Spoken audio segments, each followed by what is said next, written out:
प्रकाश का अपवर्तन आंकित प्रश्न कक्षा 10।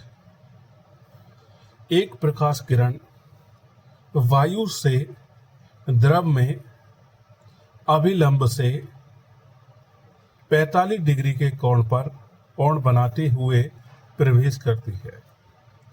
यदि संगत अपवर्तन कोण 30 डिग्री हो तो द्रव का वायु के सापेक्ष अपवर्तनांक क्या होगा। तो ये चीज है। तो एक दो माध्यम है। पहला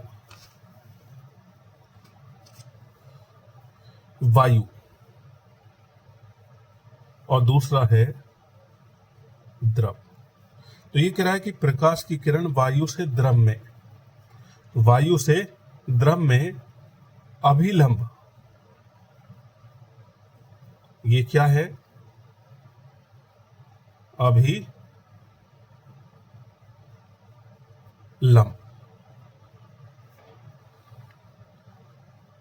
तो वायु से द्रव में अभिलंब से 45 डिग्री का कोण बनाते हुए प्रवेश करती है। तो वो प्रवेश करती है 45 डिग्री का कोण बनाते हुए। तो ये 45 डिग्री हो गया।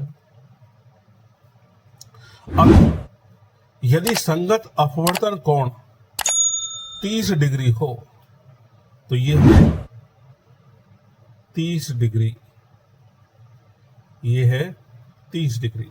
इसको बोलते हैं आपतन कोण और इसको अपवर्तन कोण आर। तो हमारे पास सूत्रों की कुछ श्रृंखला है जिसमें हमने अच्छी तरीके से सूत्रों को लिखा है। आपतन कोण को आई से रिप्रेजेंट करते हैं, अपवर्तन कोण को आर से, विचलन कोण को डेल से और अपवर्तनांक को एन से, निरपेक्ष अपवर्तनांक को वायु के सापेक्ष माध्यम का अपवर्तनांक, सापेक्ष निरपेक्षांक माध्यम 1 से माध्यम 2, प्रकाश की चाल सी से रिप्रेजेंट करते हैं, माध्यम में चाल वी से रिप्रेजेंट करते हैं और तरंग दैर्ध्य को लैम्डा से और क्रांति कोण को सी से। तो ये है हमारे सिंबल जिनको हम इनमें यूज किया गया है। स्नेल के नियम के अनुसार अपवर्तनांक n बराबर sine i upon sine r होता है। तो हमें द्रव का वायु के सापेक्ष अपवर्तनांक निकालना है।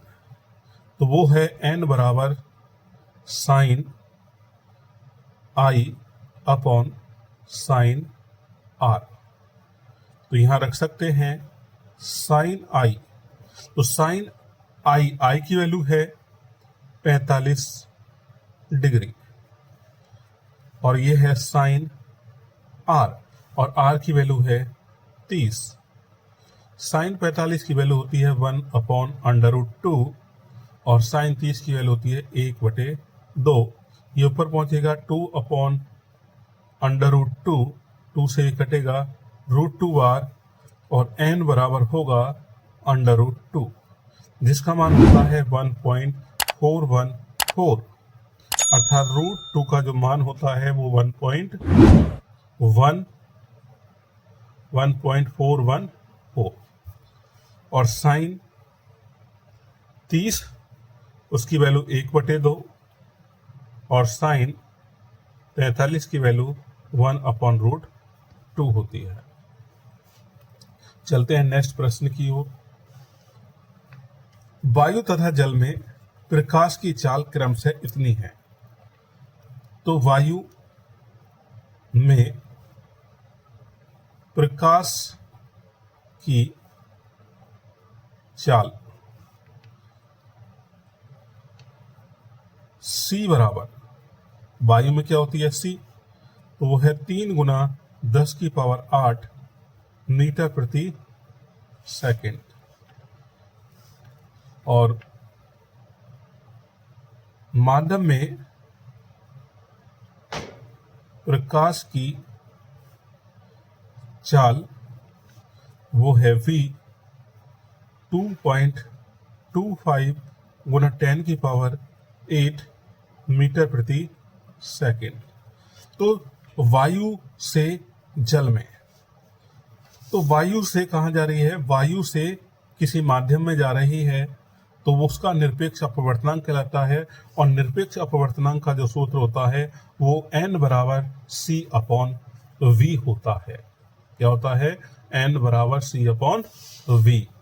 तो यहाँ पर जो होगा वो n बराबर c अपॉन v, और c की जो वैल्यू है वो 3 गुना 10 की पावर 8, और ये है 2.25 गुना 10 की पावर 8। पावर से पावर कट जाएंगी और ये हो जाएगा 3 अपॉन 2.25, पॉइंट हटाएंगे, 2 जीरो ऊपर बढ़ जाएंगी, तो ये हो जाएगा 300 बटे 225। 25 निमा 225 9 बार कटेगा, और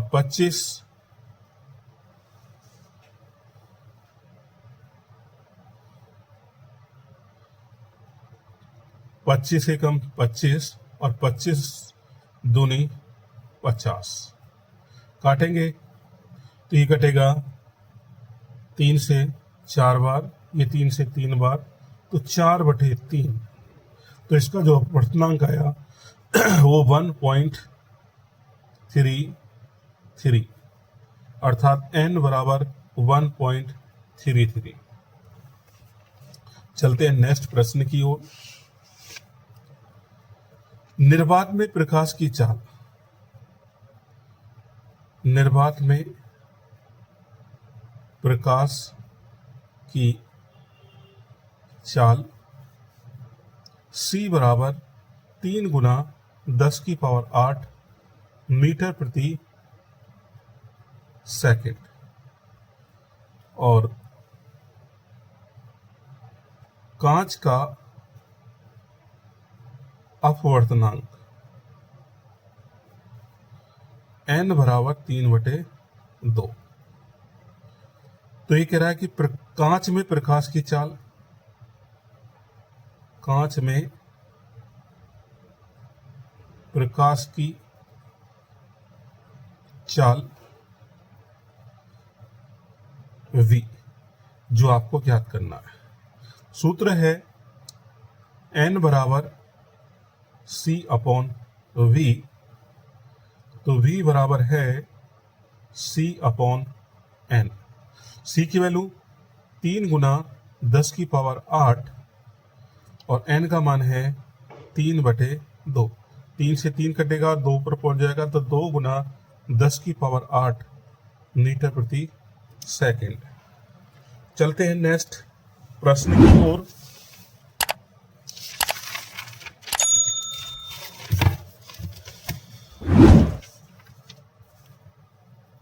वायु के सापेक्ष जल तथा कांच के अपवर्तनांक क्रमशः इतने हैं।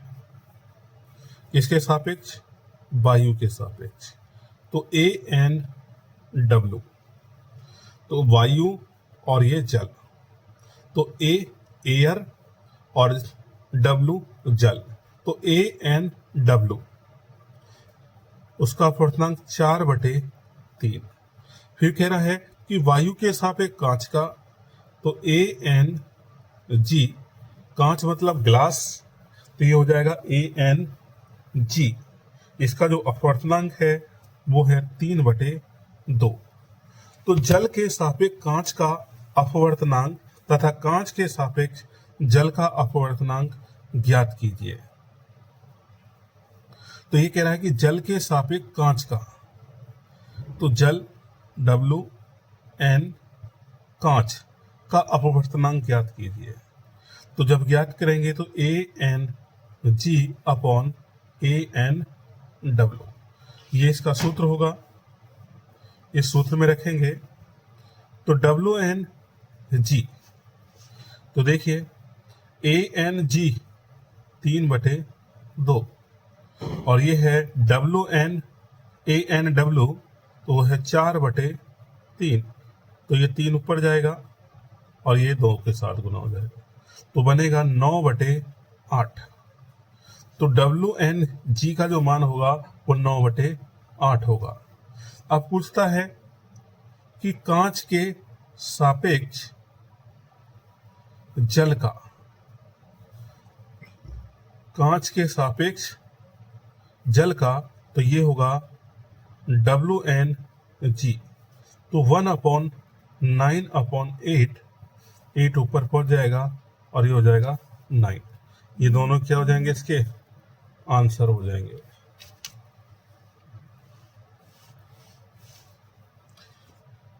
प्रकाश वायु से 4/3 अपवर्तनांक वाले जल में प्रवेश करती है। तो ये कह रहा है कि प्रकाश वायु से, तो AN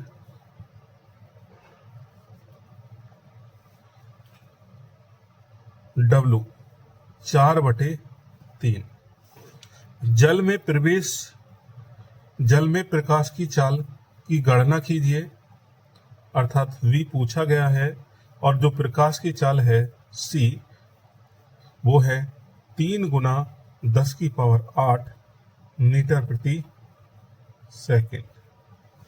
ये है निरपेक्ष अपवर्तनांक। तो ANW बराबर C/V। तो V हमें चाहिए, तो V बराबर C/ANW।